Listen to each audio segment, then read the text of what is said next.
세계가 발칵 뒤집혔습니다. 지난 수십 년 동안 미국 무기만 고집하던 중동 국가들이 미국과의 계약을 파기하고 한국을 선택했기 때문입니다. 중동 지역의 갈등이 깊어지면서 국방력 강화를 결심한 중동 국가들, 모든 국가들이 미국 무기만을 고집할 때 오직 아랍에미리트만이 한국과 4조 원 규모의 방산 계약을 체결했습니다. 돈도 많은 나라가 싸구려 무기에 나라를 맡긴다고? 전 세계 전문가들은 아랍에미리트의 선택을 조롱했고 반드시 후회하게 될 거라고 확신했습니다. 하지만 이란의 폭격이 시작된 밤, 모든 게 뒤집혔습니다. 이란의 미사일로 중동이 불바다가 되고 있던 그때 오직 아랍에미리트만이 모든 미사일을 격추시킨 겁니다. 모두가 조롱하던 한국 무기로 말이죠. 도대체 무슨 일이 벌어진 걸까요? 중동의 하늘을 지킨 한국의 기술력, 지금 시작합니다. 수십 년간 중동의 하늘을 독점해온 서구권의 방산 카르텔이 단 하룻밤 만에 무너졌습니다.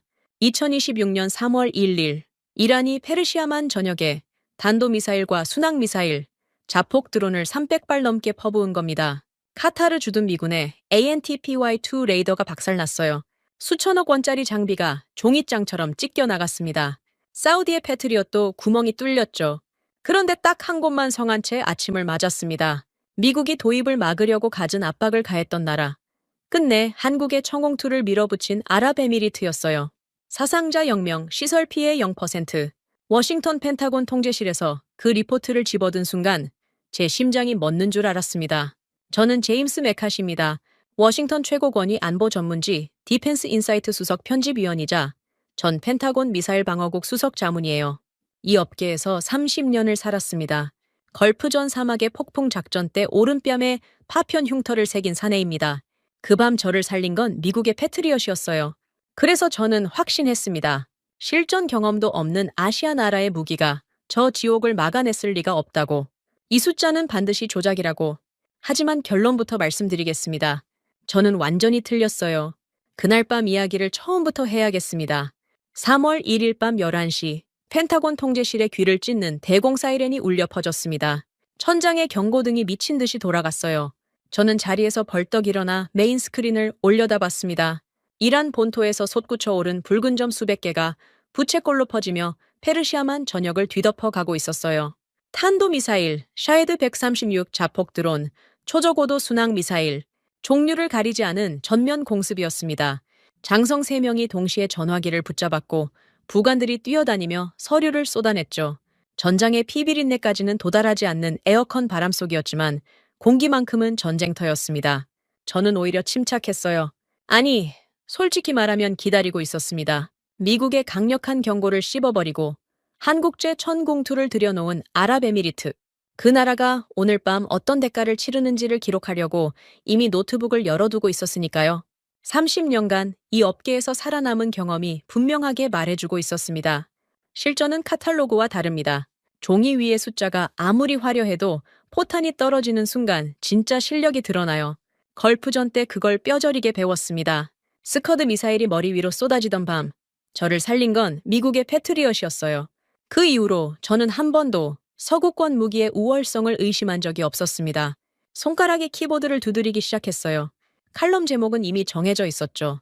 경험 없는 한국제 요격망을 믿은 아랍에미리트는 오늘 밤 불바다가 될 것이며 중동에서 한국 방산업체를 전면 퇴출시켜야 한다는 내용이었습니다. 펜타곤 고위층에 올릴 퇴출 권고안의 하단에는 벌써 서명란까지 만들어뒀어요. 제가 너무 성급했다고요? 아닙니다. 그때까지의 모든 상식이 그 판단을 뒷받침하고 있었습니다. 바로 그때 개인 휴대폰이 울렸습니다. 화면에 뜬 이름은 존 록웰, 거대 서방 방산업체 로키드 앤 다이내믹스의 수석 로비스트이자 제가 몸담은 디펜스 인사이트의 최대 광고주였어요. 록웰의 목소리는 늘 여유롭지만 그날 밤은 달랐습니다. 다급했어요. 메카시, 아랍에미리트가 박살나는 즉시 기사를 터뜨려 감히 중동에 기어들어온 한국 놈들의 숨통을 영원히 끊어놓을 기회야. 중동은 록웰에게 전장이 아니었습니다. 매년 수백조 원이 오가는 현금 인출기였어요. 한국이라는 굴러들어온 돌이 그 판을 건드린 게 록웰의 속을 뒤집어 놓은 겁니다. 저는 전화를 끊으며 속으로 중얼거렸어요. 걱정 마시오.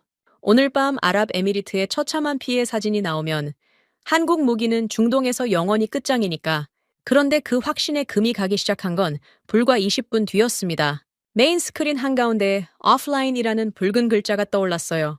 카타르 주둔 미군 기지의 자존심, 수천억 원짜리 ANTPY-2 레이더가 이란의 미사일에 직격당해 파괴됐다는 속보였습니다.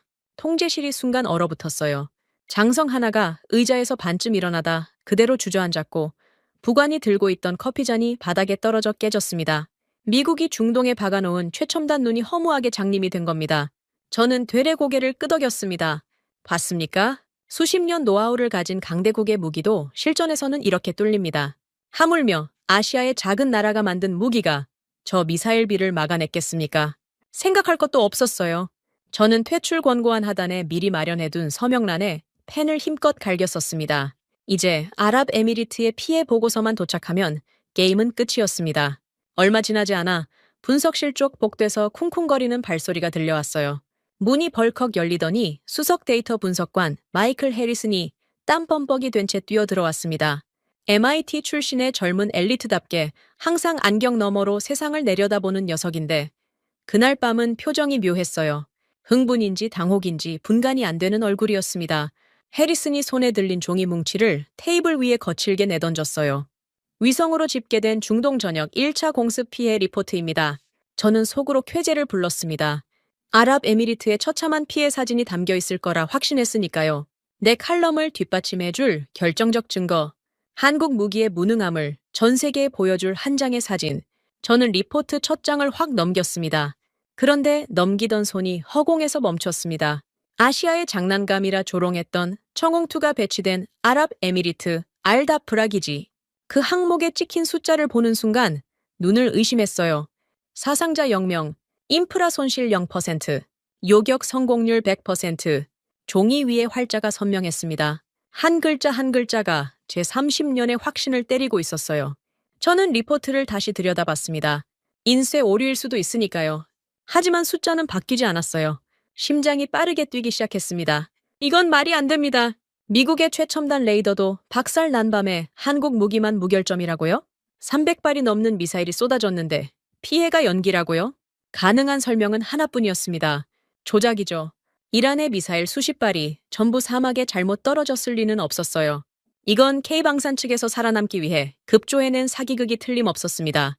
펜타곤 위성망에 접근해서 데이터를 만져놨거나 현지에서 보고서를 조작한 거예요. 그 방법밖에는 설명이 안 됐습니다. 핏대가 섰습니다. 주먹으로 테이블을 내리쳤어요. 해리슨이 움찔하며 뒤로 물러났습니다. 저는 리포트를 움켜쥐고 소리쳤습니다. 수십 년 노하우의 강대국들도 실패하는 게 실전이야. 아시아의 작은 나라가 만든 무기가 중동의 미사일비를 막아낸다고? 내 30년 군 생활을 걸고 단언하지. 이건 서류상으로만 존재하는 숫자 장난이야. 해리슨이 안경을 밀어 올리며 조심스럽게 입을 열었어요. 저도 같은 판단입니다. 통계학적으로 가능한 수치가 아닙니다. 그 한마디가 저를 더 단단하게 만들었습니다. MIT 출신 분석관도 인정하는 마당에 의심할 여지가 뭐가 있겠습니까? 저는 노트북으로 돌아가 칼럼의 마지막 문장을 매섭게 마무리했어요. 한국의 청홍투는 중동에서 즉각 퇴출되어야 한다. 이것은 동맹의 안전을 볼모로 잡은 아시아발 사기극이다. 저장 버튼을 누르는 손끝에 힘이 들어갔습니다. 이 기사가 나가면 한국 방산업체들은 중동에서 영원히 발을 붙이지 못할 겁니다. 그게 옳은 일이라고. 그때까지의 제가 믿었던 모든 것이 말해주고 있었으니까요. 다만 한 가지 가슴 한구석이 이상하게 불편했습니다. 미제 레이더가 박살난 바로 그 밤에 한국 무기만 멀쩡했다는 사실이 머릿속에서 떠나질 않았어요. 조작이라면 왜 하필 이렇게 완벽한 숫자를 만들었을까? 사기를 치려면 적당히 그럴듯한 수치를 꾸미는 게 상식 아닙니까? 사상자 0, 피해 0이라니. 이건 너무 완벽해서 오히려 의심스럽다기보다는 너무 완벽해서 설명이 안 되는 쪽에 가까웠습니다. 하지만 저는 그 불편함을 억지로 삼켰습니다. 30년의 경험이 말해주지 않습니까? 실전에서 피해 제로는 있을 수 없다고. 저는 퇴출 권고안 서명란 위에 손을 얹었습니다. 잉크가 아직 마르지 않은 제 이름 석자가 형광등 불빛 아래서 번들거리고 있었어요. 잠을 설쳤습니다. 3월 2일 새벽 4시 펜타곤 데이터.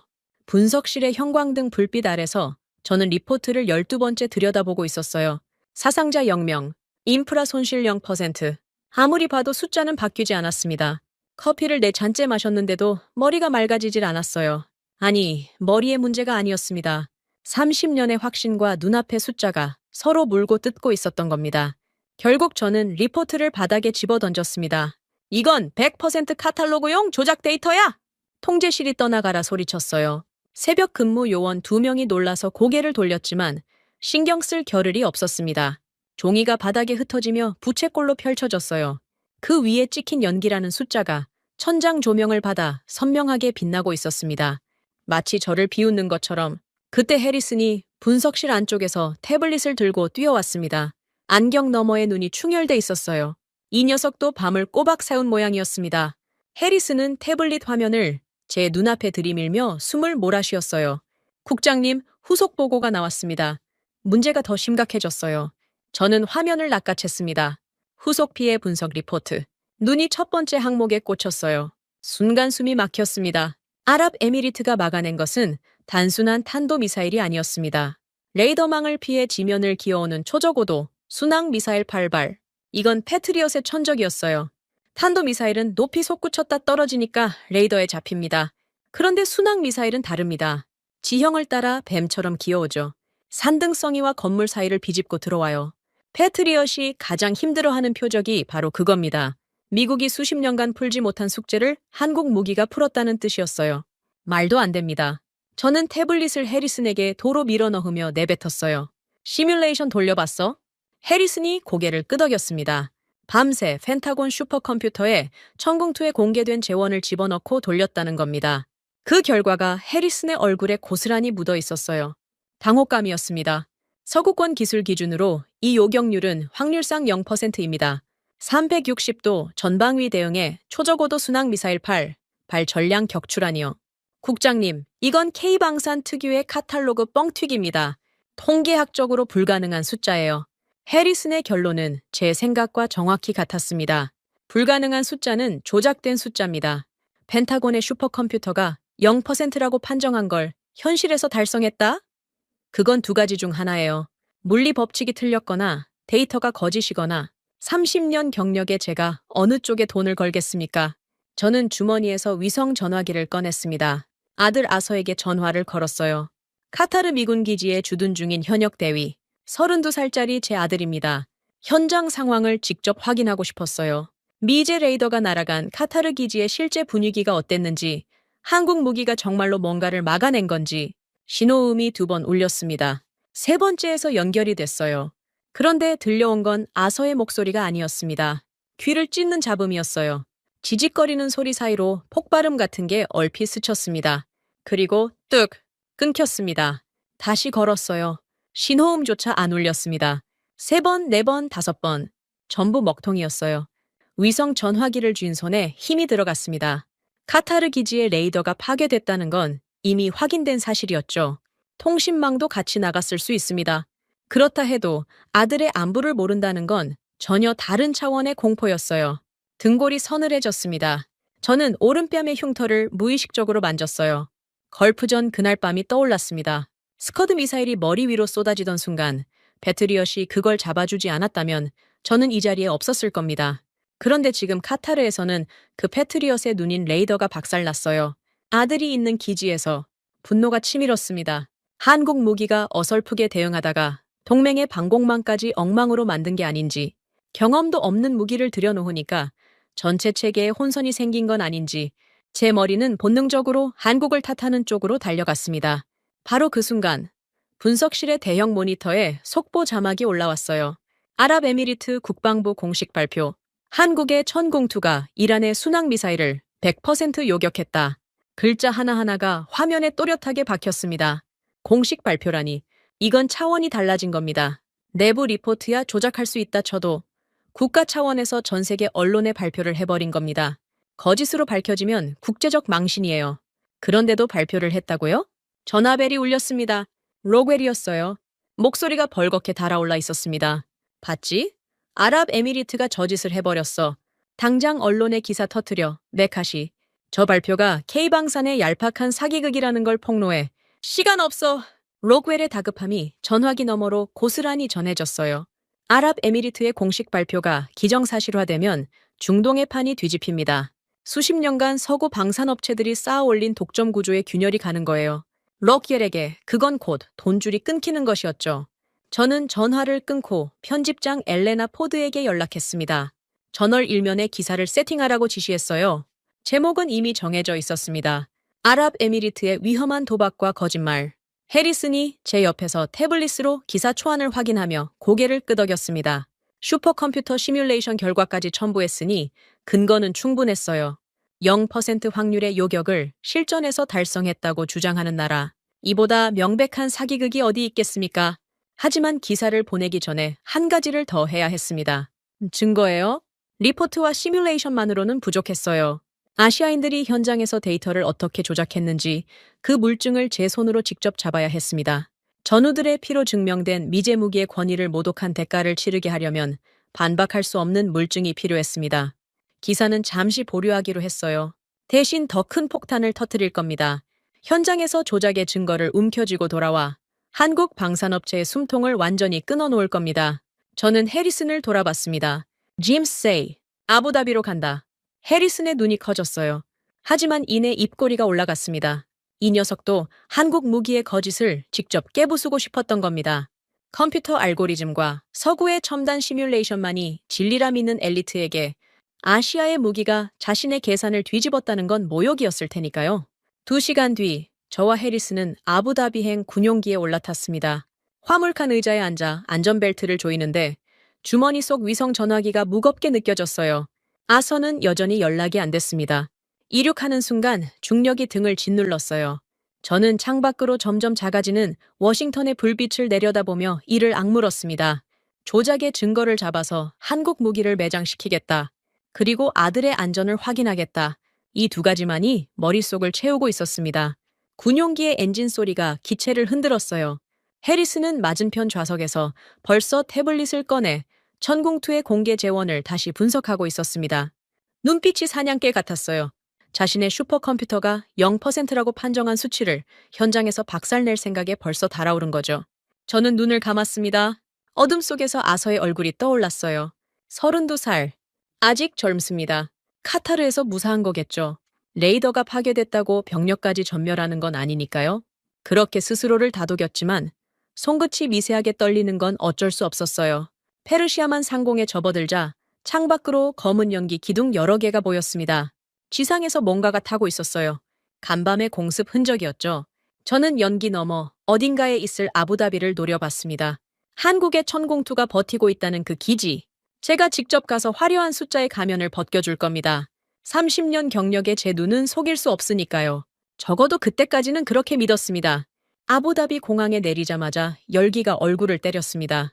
3월인데도 사막의 공기는 뜨거웠어요. 활주로 위로 아지랑이가 피어올랐고 모래바람이 군용기의 동체를 사정없이 긁어댔습니다. 워싱턴의 에어컨 바람에 젖어있던 피부가 순식간에 바짝 말라붙는 느낌이었어요. 저는 양복상의 단추를 풀며 마중 나온 아랍에미리트 측 호송 차량에 올라탔습니다. 해리슨도 태블릿을 가슴에 꼭 안은 채 뒷좌석에 몸을 밀어 넣었죠. 솔직히 기대하고 있었습니다. 에어컨이 빵빵한 브리핑룸에서 아랍에미리트 측 고위 관계자가 깔끔한 슬라이드를 띄워놓고 저를 맞이할 거라고요. 그 자리에서 데이터의 빈틈을 찌르고 시뮬레이션 결과를 들이밀면 끝이었습니다. 비행기 안에서 시나리오를 3가지나 짜뒀어요. 어떤 변명이 나와도 막아낼 준비가 돼 있었죠. 그런데 차가 도심을 벗어나 사막 쪽으로 방향을 틀었습니다. 이상했어요? 국방부 청사가 아니라 기지 쪽으로 가고 있었습니다. 창밖의 풍경이 고층 빌딩에서 콘크리트 방호벽으로 바뀌더니 곧 철조망이 나타났어요. 알다프라 공궁이지. 최전방 주둔지였습니다. 차량이 검문소 3곳을 통과하는 동안 무장 병력의 숫자가 눈에 띄게 늘었어요. 간밤 공습의 흔적이 곳곳에 남아 있었습니다. 모래주머니가 산더미처럼 쌓여 있었고 활주로 한쪽에는 파편에 구멍 뚫린 경납고가 보였죠. 차가 멈춘 곳은 지하 벙커 입구였습니다. 브리핑룸이 아니라 최전방 벙커 통제소. 안내 장교가 문을 열며 짧게 말했어요. 이쪽입니다. 통제소에서 직접 확인하시라는 사령관님의 지시입니다. 제가 원한 건 깔끔한 회의실에서의 데이터 검증이었습니다. 현장에 끌려 들어가는 건 계획에 없었어요. 하지만 물러설 수는 없었죠. 오히려 좋았습니다. 현장이라면 조작의 흔적이 더 적나라하게 드러날 테니까요. 저는 양복 소매를 걷어붙이고 콘크리트 계단을 내려갔습니다. 벙커 통제소의 철문을 밀고 들어가는 순간 공기가 확 달라졌어요. 밖의 폭염과는 정반대로 서늘했지만 그 서늘함 속에 땀 냄새와 기름 냄새, 그리고 이틀째 갈아입지 못한 옷에서 나는 퀴퀴한 냄새가 뒤엉켜 있었습니다. 천장에 붉은 비상등이 깜빡이고 있었고 벽면의 모니터 12대가 중동 전역의 레이더 정보를 실시간으로 쏟아내고 있었죠. 컵라면 용기와 빈 커피잔이 장비 사이사이에 널려 있었어요. 여기가 전투 지휘소인지 야전 막사인지 분간이 안 될 지경이었습니다. 저는 거만하게 한 발짝 앞으로 나섰습니다. 조작된 소프트웨어 원본을 당장 내놓으시오. 펜타곤 미사일 방어국 자문관 제임스 메카시입니다. 목소리가 콘크리트 벽에 부딪혀 울렸어요. 통제소 안에 있던 인원 67명의 시선이 일제히 제게로 쏠렸습니다. 저는 양복 입은 세련된 관료나 매끈한 영어를 구사하는 로비스트가 나올 거라 생각했어요. 틀렸습니다. 모니터 앞 접이식 의자에서 일어선 사내는 양복과는 거리가 한참 멀었어요. 희끗희끗한 머리칼에 사막 햇볕에 검게 그을린 얼굴, 빛바랜 작업복 가슴팍에 LAG 넥스1이라는 글자가 실밥이 풀린 채 붙어 있었습니다. 손을 봤어요. 마디가 굵고 기름때가 손톱 밑까지 베어 있었습니다. 눈에 핏발이 서 있었어요. 이틀은 못 잔 눈이었습니다. 송기창이라고 자신을 밝혔습니다.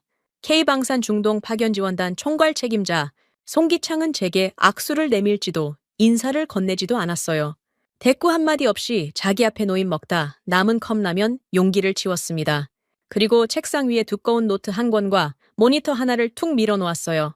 노트는 커피 얼룩과 모래먼지가 묻어있는 수기 요격 일지였고 모니터에는 실전 시스템 로그가 흘러가고 있었습니다. 그게 전부였어요. 화려한 프레젠테이션도 변명도 환대도 없었습니다. 송기창은 다시 의자에 앉아 레이더 모니터를 들여다보기 시작했어요. 마치 제가 거기 없는 것처럼. 모욕감이 치밀었습니다. 워싱턴에서 30년간 펜타곤의 장성들과 어깨를 나란히 한 사람한테 컵라면 치우고 노트 한 권을 던져주는 게 대접이란 말입니까? 하지만 저는 참았어요. 감정적으로 반응하면 지는 겁니다. 증거를 잡아야 합니다. 해리슨이 제 옆에서 벌써 움직이고 있었습니다. 가방에서 최신형 분석 장비를 꺼내 세팅하더니 송기창의 수기 일지를 스캔하기 시작했어요. 눈빛이 날카로웠습니다. 서구의 첨단 시뮬레이터와 한국인의 송을씨 노트를 대조한다. 결과는 뻔하지 않겠습니까? 해리슨의 입꼬리가 살짝 올라갔어요. 이 녀석도 승리를 확신하고 있었습니다. 저는 그 사이 레이더 모니터를 훑기 시작했어요. 30년 경력이 헛되지 않은 게 모니터 속 데이터 흐름에서 이상한 점 하나를 바로 짚어냈습니다. 안테나 0점 각도였어요. 표준 수치에서 벗어나 있었습니다. 카탈로그에 명시된 정상 범위의 바깥이었죠. 저는 속으로 쾌재를 불렀어요. 찾았다. 기계적 오류의 증거. 정상 작동이 아닌 장비에서 나온 데이터는 당연히 신뢰할 수 없습니다. 모니터를 손가락으로 톡 짚으며 말했습니다. 이 안테나 0점 각도, 카탈로그 정상 범위를 벗어나 있소. 장비 자체가 비정상 작동한 거요. 이 상태에서 나온 요격 데이터를 어떻게 신뢰하겠소? 자신 있게 내뱉었어요. 논리적으로 빈틈없는 지적이었습니다. 송기창이 고개를 돌려 저를 봤어요. 표정 변화가 없었습니다. 대답도 없었어요. 그 침묵이 저를 더 자극했습니다. 대꾸조차 못하는 거 아닙니까? 증거를 들이미니 할 말이 없는 거죠. 그때 통제소 한쪽에서 다른 목소리가 끼어들었습니다.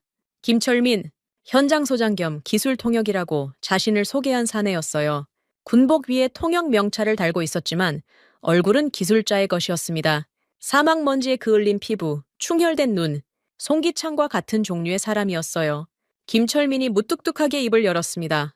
기계 오류가 아닙니다.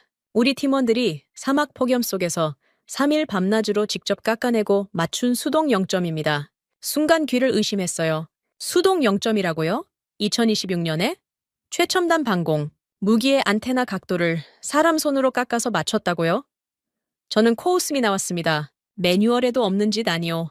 카탈로그 재원을 임의로 변경했다는 건 책의 무결성을 스스로 훼손한 거요. 김철민이 저를 똑바로 쳐다봤습니다. 눈빛이 흔들리지 않았어요. 매뉴얼에 중동 사막의 모래폭풍은 안 적혀 있습니다.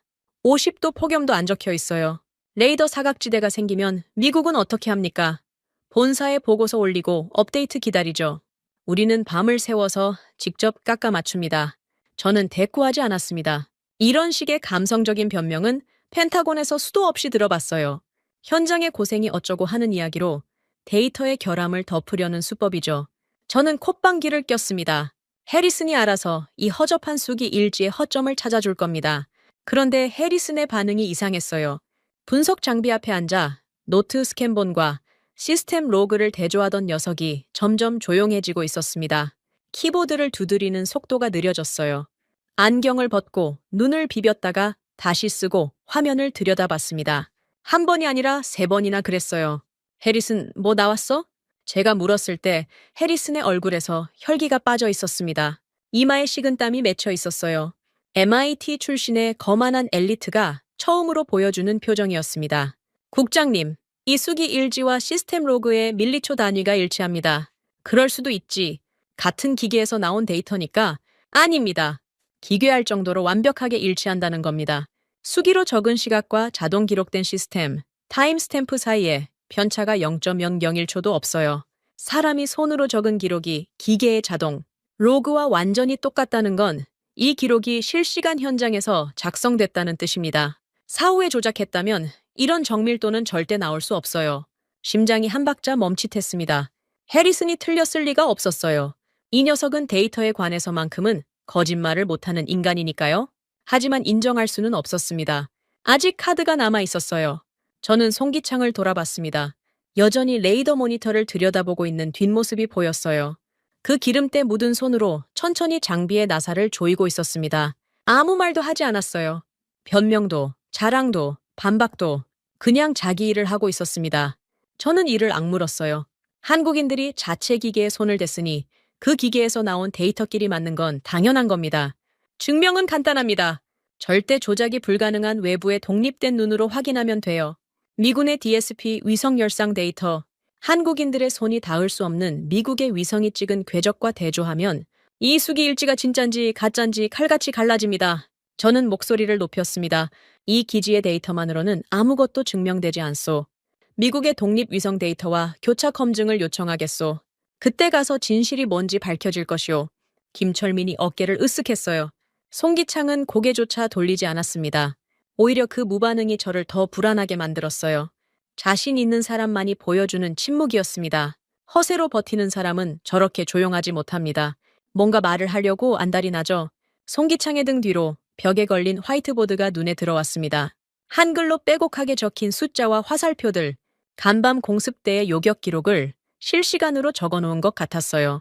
잉크가 번진 자국, 급하게 고친 숫자, 화살표 옆에 작게 적힌 메모. 컴퓨터 출력물이 아니었습니다. 사람의 손이 사투를 벌이며 남긴 흔적이었어요.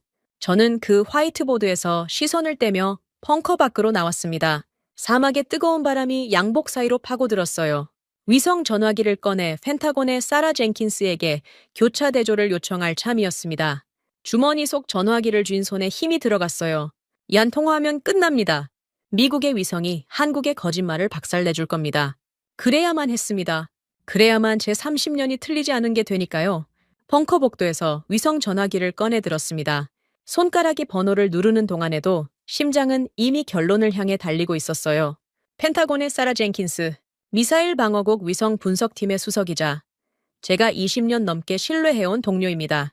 이 사람이 운용하는 DSP 위성의 열상 데이터는 한국인들의 손이 절대 닿을 수 없어요. 미국의 눈으로 찍은 미국의 데이터니까요. 여기서 불일치가 나오면 게임은 끝입니다. 신호음이 3번 울리고 젠킨스가 받았습니다. 저는 최우선 보안 회선님을 확인한 뒤 단도직입적으로 말했어요. 사라, 3월 1일 밤 아랍에미리트 방공구역 천궁투의 요격 궤적 전체를 DSP 위성 열상과 교차 대조해줘. 최우선 처리야. 젠킨스가 잠시 침묵했습니다.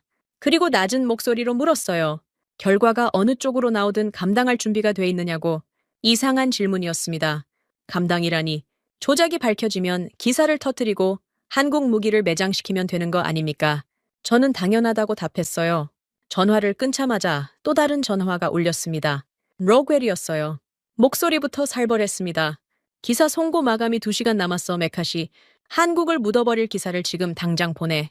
월스트리트가 열리기 전에 판을 짜야 한다고. 2시간. 로그웰에게 시간은 곧 돈이었습니다. 한국 무기의 성공이 기정사실화되기 전에 의혹을 터뜨려야 주가 방어가 됩니다. 저는 위성 교차 대조 결과가 나오면 바로 송고하겠다고 답했어요. 로겔이 이를 가는 소리가 전화기 너머로 들렸습니다. 하지만 증거 없이 기사를 내보낼 수는 없었어요. 저는 30년간 팩트로 먹고 산 사람이니까요. 적어도 그건 양보할 수 없었습니다. 벙커 통제소로 돌아와 기다렸습니다. 40분이 지났어요. 1시간이 됐습니다. 해리스는 제 옆에서 태블릿을 만지작거리며 초조해하고 있었고 송기창은 여전히 레이더 모니터 앞에 앉아 장비를 점검하고 있었습니다. 김철민은 구석에서 팀원들과 낮은 목소리로 뭔가를 논의하고 있었어요. 아무도 저를 신경 쓰지 않았습니다. 마치 결과를 이미 알고 있다는 듯이 통제소의 화상회의 모니터에 신호가 들어왔습니다. 젠킨스였어요. 화면에 뜬 젠킨스의 표정을 보는 순간 뭔가 잘못됐다는 걸 직감했습니다. 굳어 있었어요. 20년 넘게 알고 지낸 사람의 얼굴에서 한 번도 본 적 없는 표정이었습니다. 젠킨스가 화면을 분할했습니다.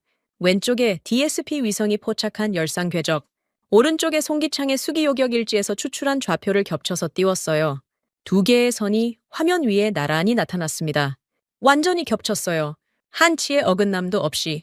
저는 화면에 코를 들이밀다시피 했습니다. 착시일 수도 있으니까요. 스케일을 바꿔달라고 요청했어요. 젠킨스가 화면을 확대했습니다. 밀리초 단위까지 드러났어요. 위성이 찍은 궤적과 한국인이 손으로 적은 기록이 실핏줄처럼 정확하게 포개져 있었습니다. 젠킨스가 입을 열었어요. 목소리가 건조했지만 그 건조함 속에 무게가 실려 있었습니다. 리처드, 내 눈을 의심했어. 3번이나 돌려봤어. 하지만 조작이 아니야. 한국의 로그는 100% 진실이야. 귀에서 윙 하는 소리가 났습니다. 제가 믿어왔던 마지막 보루가 무너지는 소리였어요. 미국의 위성이, 미국의 데이터가 한국 무기의 무결성을 증명해버린 겁니다. 제가 조작을 입증하려고 꺼내든 칼이 오히려 제 목을 겨누고 있었어요. 해리슨이 옆에서 신음 같은 소리를 냈습니다. 태블릿을 들고 위성 궤적 데이터를 자신의 시뮬레이션과 겹쳐보고 있었어요. 갑자기 해리슨의 손이 멈췄습니다. 국장님, 이것 좀 보십시오.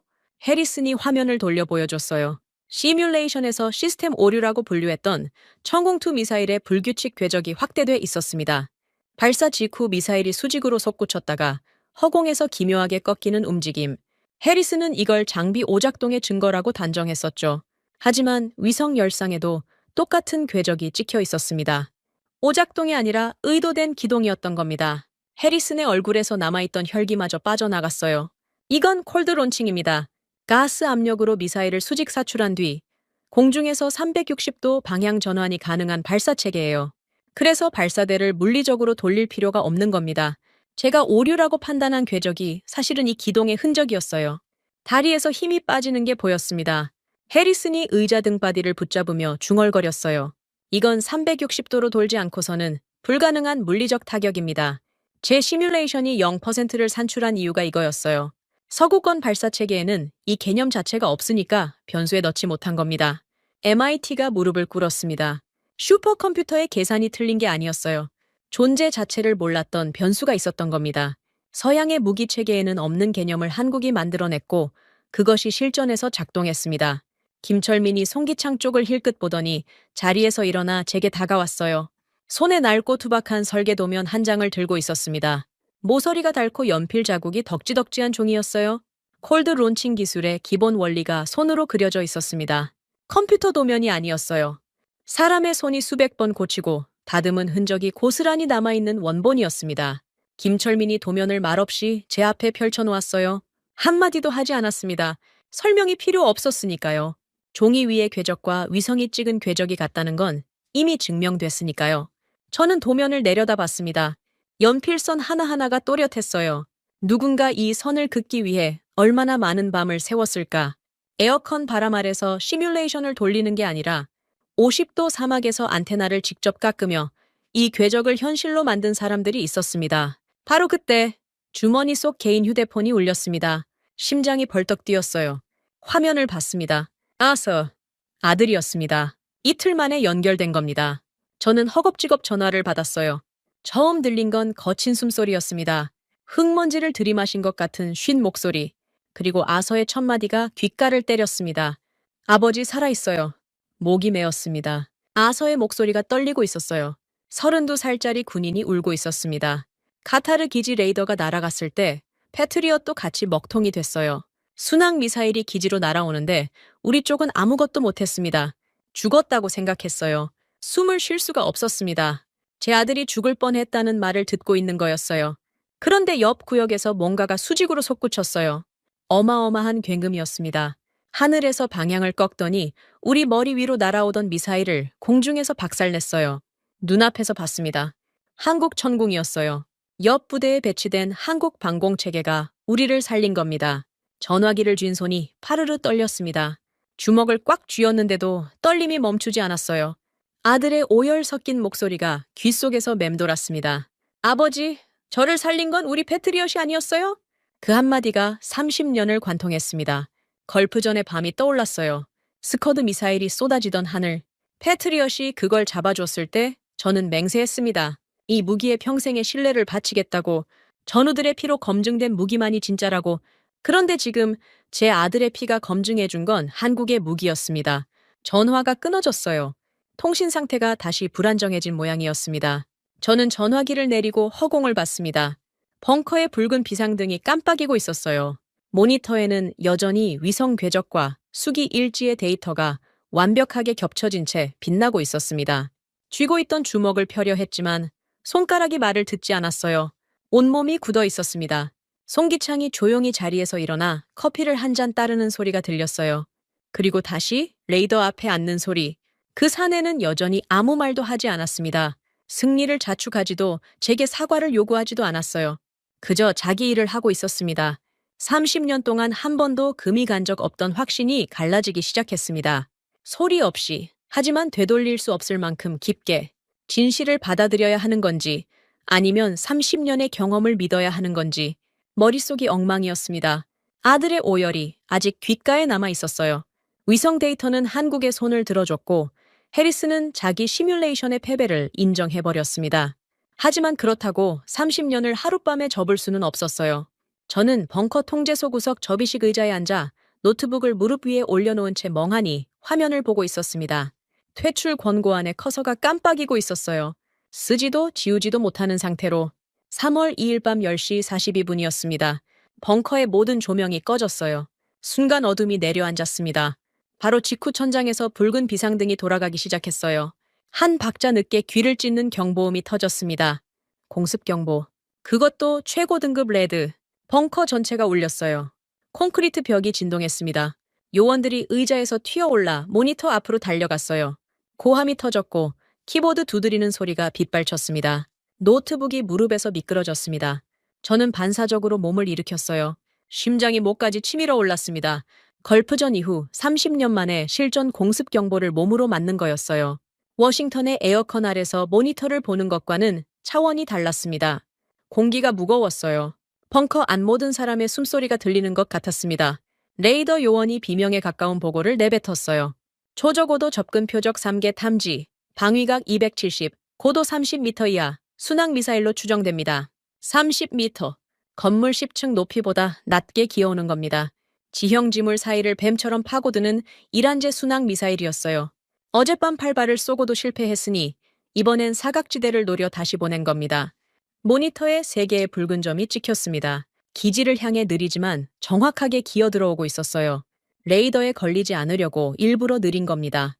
뱀이 먹잇감에 다가가듯 현장의 미군 연락관이 무정의를 붙잡고 소리쳤어요.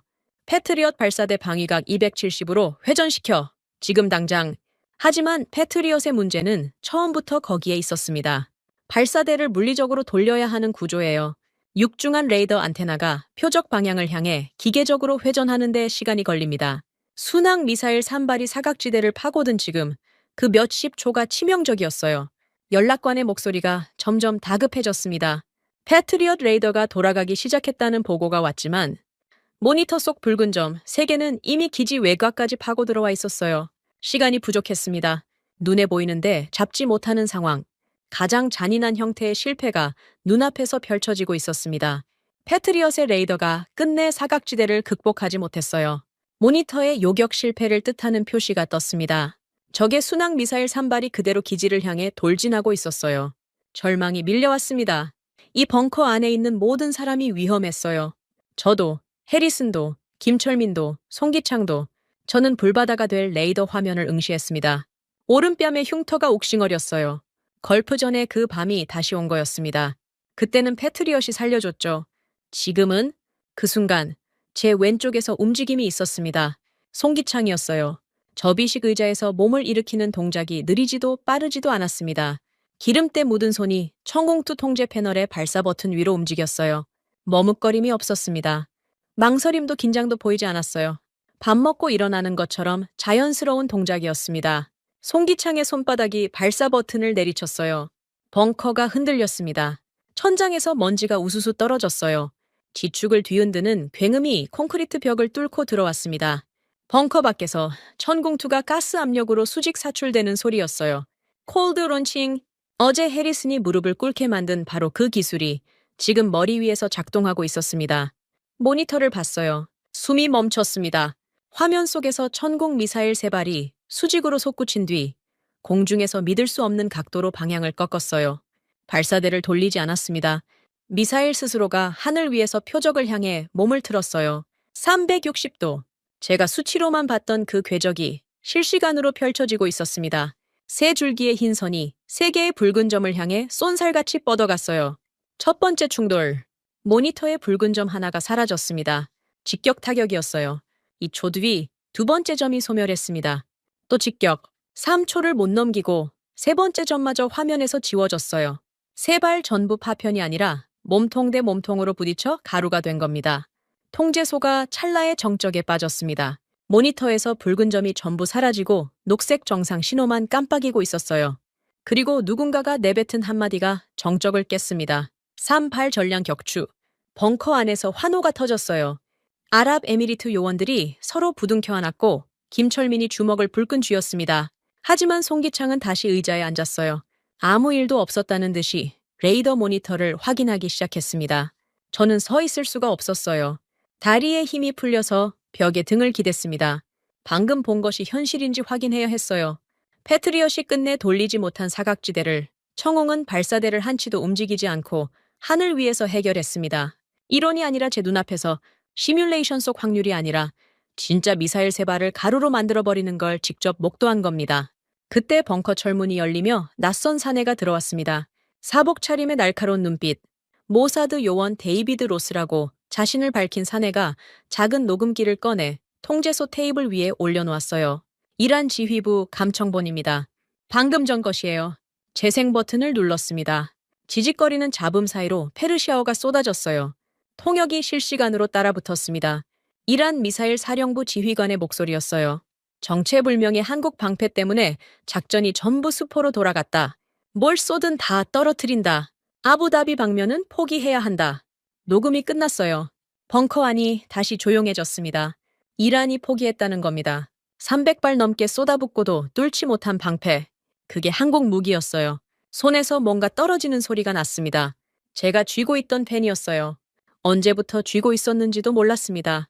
금속 펜이 콘크리트 바닥에 부딪혀 맑은 소리를 내며 굴러갔어요. 저는 그걸 줍지 않았습니다.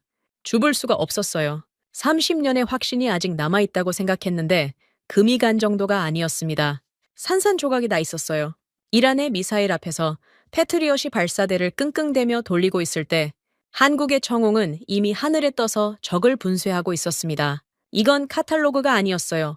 시뮬레이션도 아니었습니다. 피와 불꽃과 굉음으로 눈앞에서 증명된 현실이었습니다. 벽에 기댄 채 바닥에 굴러간 펜을 내려다봤어요. 그 펜으로 퇴출 권고안에 서명했던 손이 아직도 떨리고 있었습니다. 송기창의 뒷모습이 시야에 들어왔어요. 기름때 묻은 손으로 레이더 안테나의 수치를 조정하고 있었습니다. 방금 3발의 미사일을 격추시킨 사람의 등치고는 너무 조용했어요. 해리슨이 벽 반대편에 주저앉아 있었습니다. 안경을 벗고 두 손으로 얼굴을 감싸고 있었어요. 태블릿이 바닥에 놓여 있었습니다. 화면에는 아까 그 슈퍼컴퓨터 시뮬레이션 결과가 아직 떠 있었어요. 요격 확률 0%. 그 숫자가 형광등 아래서 처량하게 빛나고 있었습니다. 공습이 끝나고 정적이 찾아왔습니다. 벙커 안의 경보음이 멈추자 갑자기 세상이 너무 조용해졌어요. 귀가 먹먹했습니다. 아까까지 미사일이 날아들고 발사 버튼이 내리찍히던 공간이 맞나 싶을 정도였어요. 천장의 비상등이 꺼지고 형광등이 다시 켜졌습니다. 하얀 불빛이 벙커를 채웠어요. 요원들의 긴장이 풀리며 여기저기서 한숨소리가 새어나왔습니다. 3월 3일 새벽 2시였습니다. 저는 접이식 의자에 앉아 노트북을 열었어요. 화면이 켜지자 아까 쓰다만 퇴출 권고안 초안이 커서를 깜빡이며 저를 기다리고 있었습니다. 한국제천공투는 실전 검증이 전무한 위험한 무기이며 중동에서 즉각 퇴출되어야 한다. 제가 워싱턴에서 써놓은 문장이었어요. 불과 이틀 전에 쓴 글인데 남의 글처럼 느껴졌습니다. 화면을 응시했어요. 커서가 깜빡일 때마다 아들의 목소리가 겹쳤습니다. 아버지, 저를 살린 건 우리 패트리엇이 아니었어요? 그리고 방금 전 눈앞에서 본 광경. 패트리엇이 사각지대를 돌리지 못하고 허우적거릴 때 수직으로 솟구쳐 올라 적을 가루로 만들어버린 천공. 이란 사령부가 포기를 선언한 감청 녹음. 위성 데이터와 수기 일지의 완벽한 일치. 한 글자도 쓸 수가 없었습니다. 위성 전화가 울렸어요. 록웰이었습니다. 벌써 7번째 전화였어요. 이번에는 목소리가 달랐습니다. 다급함을 넘어서 협박이었어요. 메카시 됐어. 현장 검증 결과 같은 건 필요 없어. 한국 무기 이름은 싹 지워. 패트리엇이 이란 미사일을 요격했다고 포장해서 기사를 보내. 간단하잖아. 안 그러면 넌 이 업계에서 매장이야. 내가 스폰서를 다 끊겠어. 전화기를 쥔 손에 힘이 들어갔습니다. 로겔의 말은 허풍이 아니었어요. 디펜스 인사이트의 최대 광고주의자, 서구 방산업계의 자금줄. 이 사람이 등을 돌리면 저널은 석 달을 못 버팁니다. 제 30년 커리어도 함께 끝나는 거죠. 저는 전화를 끊지 않은 차에 대답하지 않았어요. 로겔이 뭔가 더 말했지만 귀에 들어오지 않았습니다. 시선이 벙커 구석에 놓인 송기창의 수기 요격 일지에 꽂혀 있었거든요. 커피 얼룩이 묻은 그 낡은 노트. 밀리초 단위까지 미군 위성과 일치했던 기록. 3일 밤낮을 세워 사막에서 안테나를 깎아낸 사람들의 흔적. 전화를 끊었습니다. 로웰의 마지막 말이 잘렸어요. 얼마 지나지 않아 노트북에 이메일 알림이 떴습니다. 편집장 엘레나 포드였어요. 제목은 긴급이었습니다. 열어봤더니 기사 초안이 첨부돼 있었어요. 로웰이 엘레나를 통해 직접 손을 쓴 겁니다. 초안의 내용은 간단했어요. 3월 1일 밤 아부다비 방공작전에서 미군 패트리엇 체계가 핵심적 요격 성과를 달성했다. 한국제천공투는 보조 역할에 그쳤으며 아랍에미리트의 공식 발표는 과장된 것으로 분석된다. 깔끔하게 포장된 거짓말이었어요. 읽는 사람은 의심하지 않을 정도로 세련된 문장이었습니다. 엘레나의 메시지가 뒤이어왔어요.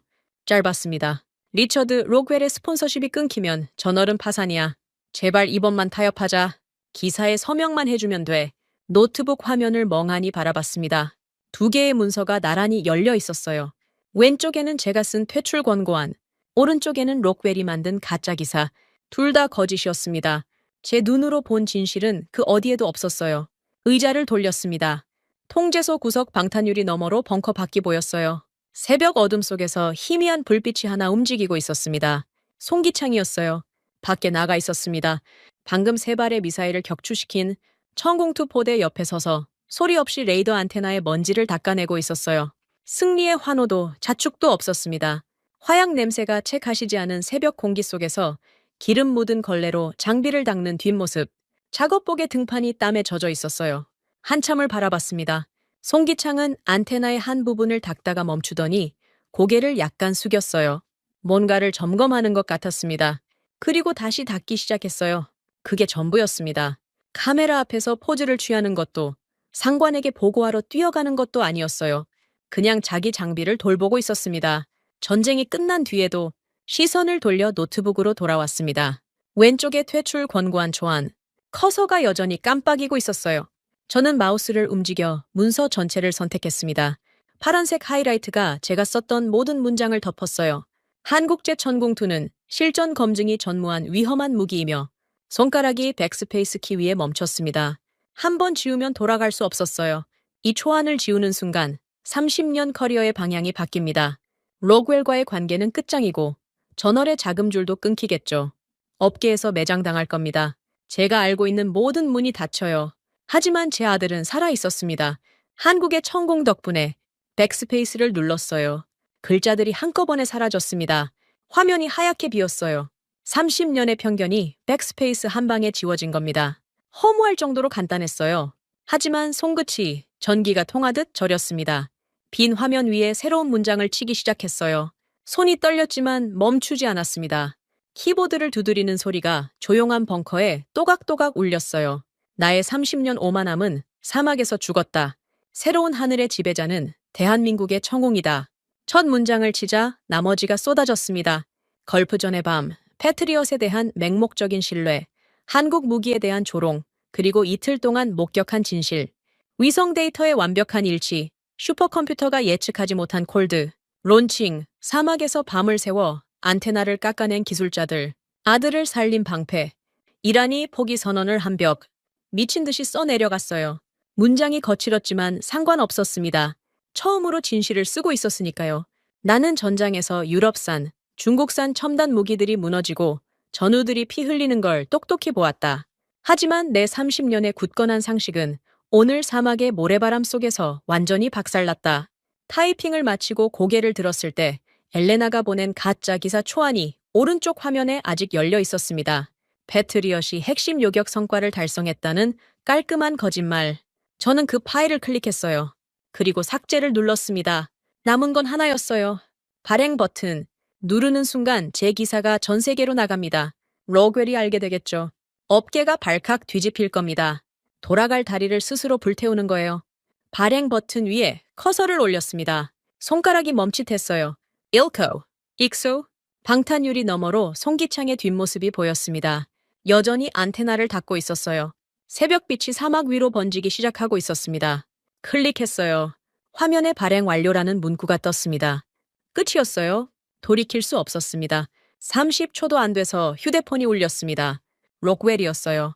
문자 한 줄이었습니다. 넌 끝이야, 메카시. 짧지만 무게가 실린 문장이었어요.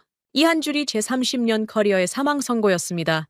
스폰서 철수, 업계 퇴출, 저널 파산, 모든 게 이 문자 하나에 담겨 있었어요. 저는 전화기를 내려놓았습니다. 그리고 가슴 안주머니에서 디펜스 인사이트 기자 신분증을 꺼냈어요. 30년 동안 몸에 지니고 다닌 물건이었습니다. 사진 속의 제 얼굴은 지금보다 훨씬 젊었어요. 주름도 적고 흉터도 새 것이었죠. 신분증을 책상 위에 조용히 내려놓았습니다. 플라스틱이 철제 책상에 부딪히며 작은 소리를 냈어요. 이상한 일이었습니다. 끝장이 난 건데 가슴이 가벼웠어요. 태어나서 처음 느끼는 종류의 가벼움이었습니다. 30년간 어깨를 짓누르고 있던 무언가가 사라진 느낌. 편견이라는 이름의 갑옷을 벗어던진 해방감이었을까요? 아니면 처음으로 진실을 선택한 사람만이 느끼는 홀가분함이었을까요? 입꼬리가 올라갔습니다. 웃고 있었어요. 벙커의 형광등 아래서 커리어가 끝장난 새벽에 저는 미소를 짓고 있었습니다. 기사가 나간 건 새벽이었습니다.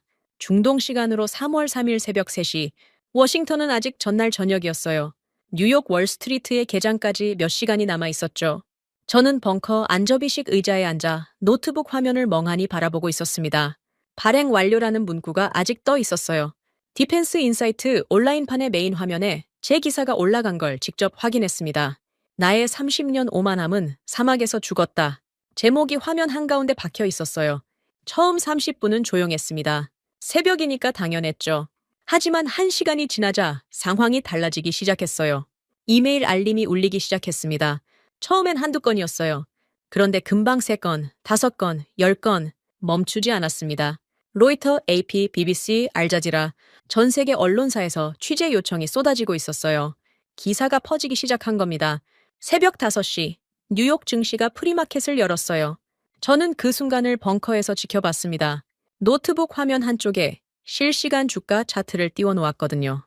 로키드 앤 다이내믹스의 주가가 개장과 동시에 곤두박질치기 시작했습니다. 빨간 선이 절벽처럼 떨어졌어요. 한 곳만이 아니었습니다. 레이시온, BAE 시스템즈, 서구권 주요 방산업체들의 주가가 줄줄이 무너졌어요. 수십 년간 중동의 하늘을 독점해온 기업들의 시가총액이 실시간으로 증발하고 있었습니다. 그 와중에 록웰은 이미 움직이고 있었어요. 새벽 6시, 제 휴대폰에 알림이 떴습니다. 서구 방산업계 공동성명서라는 제목이었어요. 록웰이 밤새 돌린 겁니다. 내용은 단순했어요. 메카시는 전선 스트레스로 인한 일시적 판단력 상실 상태에서 기사를 작성했으며 해당 기사의 내용은 사실 관계가 전혀 검증되지 않은 개인적 감상에 불과하다. 정신 이상을 주장하는 흑색 선전이었습니다. 30년 동안 이 업계에서 이름을 쌓아온 제임스 메카시가 하룻밤새 정신병자가 된 거예요. 록웰은 거기서 멈추지 않았어요. CNN, 폭스뉴스, 월스트리트 저널에 동시다발적으로 록웰의 입장문이 뿌려졌습니다. 메카시의 기사는 전장에서의 정서적 충격으로 인한 비정상적 판단의 산물이며 펜타곤의 공식 분석과 배치된다. 읽고 있자니 웃음이 나왔어요. 배치된다고요? 펜타곤의 공식 분석이라는 게 뭡니까? 위성 데이터 교차 검증을 직접 요청한 건 저였고 그 결과가 한국의 기록과 완벽하게 일치한다고 통보한 건 펜타곤 소속 사라 젠킨스였습니다. 하지만 록웰의 언론 플레이는 효과가 있었어요. 제 기사에 대한 의구심이 퍼지기 시작했습니다. 댓글란이 갈렸어요. 메카시가 옳다는 쪽과 정신이 나갔다는 쪽이 격렬하게 부딪혔습니다. 록웰이 노린 게 바로 그거였죠. 진실을 덮을 수 없으면 혼탁하게 만드는 겁니다. 물을 흐리면 물고기가 안 보이니까요. 그런데 록웰이 예상하지 못한 일이 벌어졌어요. 3월 3일 아침 7시 CNN 생방송이었습니다. 벙커의 모니터로 실시간 뉴스를 보고 있었어요. 앵커가 메카시 기사의 신빙성에 대한 논란을 다루며 전문가 패널을 소개했습니다. 화면이 전환됐어요. 스튜디오에 앉아있는 사내의 얼굴을 보는 순간 숨이 멈췄습니다. 마이클 해리슨이었어요. 펜타곤의 수석 데이터 분석관, 마이티 출신의 거만한 엘리트. 이틀 전까지 한국 무기를 카탈로그 뻥튀기라고 깎아내리던 바로 그 녀석이 CNN 스튜디오에 앉아 있었습니다. 언제 벙커에서 빠져나간 건지도 몰랐어요. 해리슨이 가방에 태블릿을 챙겨나간 건 기억나지만 방송국으로 향했을 줄은 상상도 못했습니다. 앵커가 물었어요. 메카시의 기사에 대한 펜타곤 분석관으로서의 견해를 묻는 질문이었습니다. 록웰의 성명서대로라면 해리슨은 메카시의 판단력 상실을 뒷받침해줘야 했어요. 해리슨은 펜타곤 소속이니까요. 해리슨이 입을 열었습니다. 저는 메카시 국장과 함께 현장에 있었습니다. 직접 검증했어요. 펜타곤 슈퍼컴퓨터의 시뮬레이션으로 천공투의 요격률을 돌렸을 때 확률은 0%였습니다. 제가 직접 산출한 숫자예요. 그래서 조작이라 확신했습니다. 카메라가 해리슨의 얼굴을 클로즈업했어요. 안경 너머의 눈이 충혈돼 있었습니다. 이틀을 못 잔 눈이었어요. 하지만 미군 DSP 위성 열상 데이터와 교차 대조한 결과 한국의 수기 요격 일지는 밀리초 단위까지 완벽하게 일치했습니다. 제 시뮬레이션이 0%를 산출한 이유는 조작이 아니라 서구권 기술에 존재하지 않는 변수를 제가 몰랐기 때문이었습니다. 콜드 론칭이라는 기술 체계를 저는 알지 못했어요. 벙커 안이 쥐 죽은 듯 조용해졌어요. 아랍에미리트 요원들도 모니터 앞에 모여 생방송을 지켜보고 있었습니다. 그리고 저는 어젯밤 이 벙커에서 천공투가 실전으로 순항, 미사일 3발을 직격 타격하는 것을 두 눈으로 목격했습니다. 메카시 국장의 기사는 사실입니다. 방산업계의 성명서는 거짓입니다. 해리슨이 태블릿을 꺼내 카메라 앞에 들었어요. 위성 궤적 데이터와 수기 일지의 교차 대조 결과가 화면에 떴습니다. 숫자가 전 세계 생방송에 그대로 노출된 겁니다. 록웰이 흑색 선전으로 흐려놓은 물이 한 방에 맑아지는 순간이었어요. 록웰은 끝장이었습니다. 메카시 개인의 기사는 정신 이상으로 덮을 수 있었겠지만 펜타곤 소속 분석관이 위성 데이터를 들고 생방송에 나와버리면 어떤 로비로도 막을 수 없었어요. 성명서의 논리가 완전히 박살난 겁니다. 그리고 도미노가 시작됐습니다. 사우디아라비아 리야드 3월 3일 아침 9시 압둘라 빈 살만 국방부 장관이 중국 대표단과의 대규모 방공망 계약 서명식장에 입장했습니다. 홍칭아이비 도입 계약이었어요. 수조 원짜리 딜이 오늘 마무리될 예정이었습니다. 중국 측 대표가 만면에 미소를 띠고 계약서를 펼쳐놓았어요. 압둘라 장관이 펜을 집어들었습니다. 그런데 서명 직전 보좌관이 다급하게 달려와 태블릿을 장관 앞에 내밀었어요. 화면에는 CNN 생방송이 재생되고 있었습니다. 해리슨의 증언과 위성 데이터, 그리고 메카시의 기사 전문. 압둘라 장관이 태블릿을 들여다보는 동안 서명식장이 얼어붙었습니다. 압둘라 장관이 펜을 내려놓았어요. 아니, 내려놓은 게 아니었습니다. 꺾었어요. 펜이 똑소리를 내며 두 동강이 났습니다. 홍치 고입이 도입 전면 백지화. 중국 대표단의 얼굴이 하얗게 질렸어요. 수조 원짜리 계약이 펜 하나 꺾이는 소리와 함께 사라진 겁니다. 압둘라 장관이 보좌관에게 고개를 돌렸습니다. 즉시 한국산 천공투 긴급 발주 서류를 가져와 보좌관이 뛰어나갔어요. 중국 대표단은 계약서를 움켜쥔 채 서명식장에 남겨졌습니다. 잉크도 마르기 전에 휴지 조각이 돼버린 종이를 들고 사우디만이 아니었어요. 이라크 국방부가 같은 날 오전에 예정돼 있던 러시아제 S-300 추가 도입 계약을 전격 취소했습니다. 말레이시아 정부가 오후에 기존 방공망 교체 사업의 입찰을 중단하고 재공고를 선언했어요.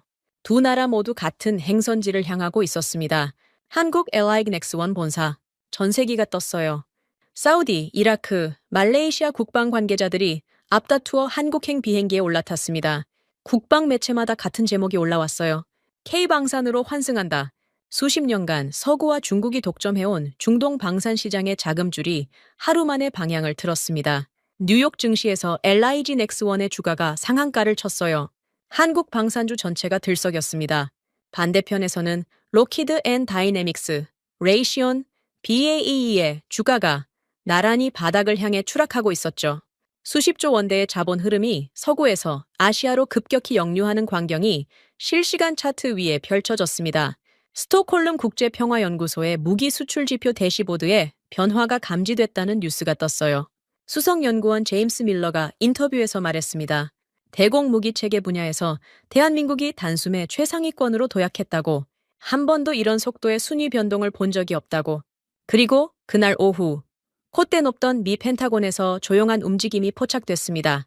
제가 워싱턴에서 써놓았던 한국 무기 퇴출 권고안, 30년 커리어의 마지막 작품이 될 뻔했던 그 문서가 공식적으로 폐기됐습니다. 대신 펜타곤은 한국형 방어망 평가위원회를 긴급 신설했어요. 퇴출이 아니라 도입 검토로 방향이 180도 바뀐 겁니다. 아부다비에서는 알라의안 사령관이 전 세계 군 고위 관계자들을 기지로 불러 모았어요. 흠집 하나 없는 천궁투 포대를 배경으로 승전 기념사진을 찍었습니다. 사진 속 천궁투 포대의 녹색 도장이 사막 햇볕을 받아 빛나고 있었어요. 그 옆에 서 있는 송기창의 작업복이 보였습니다. 비디바렌 LIG 넥스원 로고가 사진 한 구석에 작게 찍혀 있었어요. 세계에서 가장 비싼 사진이 된 겁니다. 기사가 터지고 4시간 만에 워싱턴에서 호출이 왔습니다. 국회의사당 청문회 출석 요구였어요. 로그웰이 손을 쓴 게 분명했습니다. 방산업계의 로비 자금을 받는 상원 군사위원회 소속 의원 3명이 긴급 청문회를 소집한 겁니다.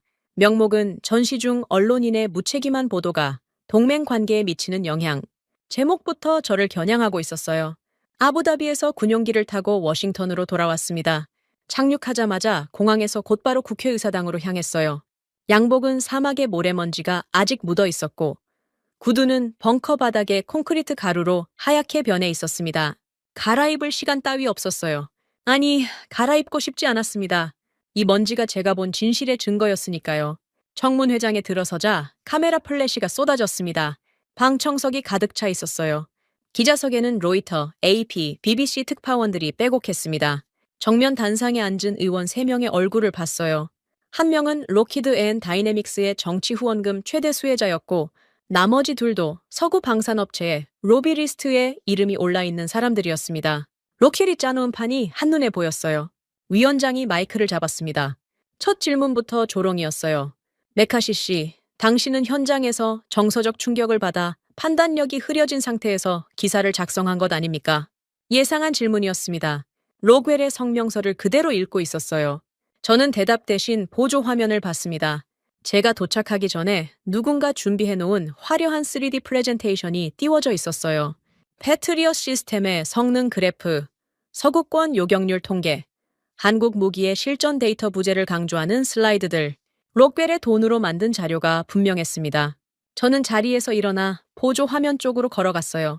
리모컨을 집어들었습니다. 의원들이 의아한 표정으로 저를 봤어요. 저는 전원 버튼을 꾹 눌렀습니다. 화면이 꺼졌어요. 화려한 그래프와 숫자들이 검은 화면 속으로 사라졌습니다. 청문회장이 술렁였어요. 자료 없이 무슨 답변을 하시겠다는 겁니까? 위원장의 목소리가 날카로워졌습니다. 저는 대답하지 않았어요. 대신 양복 안주머니에서 낡은 노트 한 권을 꺼냈습니다. 커피 얼룩이 진 표지, 모서리가 달아해진 가장자리, 기름때가 묻은 페이지, 사막의 벙커에서 가져온 송기창의 수기 요격 일지였어요. 마이크 앞에 쾅 내려놓았습니다. 단상의 나무가 울렸어요. 카메라 플래시가 다시 터졌습니다. 의원님들, 이게 뭔지 아십니까? 목소리가 떨리지 않았어요. 오히려 사막에서 돌아온 뒤 처음으로 또렷했습니다. 이건 수기 요격 일지입니다. 한국의 60대 엔지니어가 50도 사막에서 3일 밤낮을 사으며 직접 손으로 적은 기록이에요.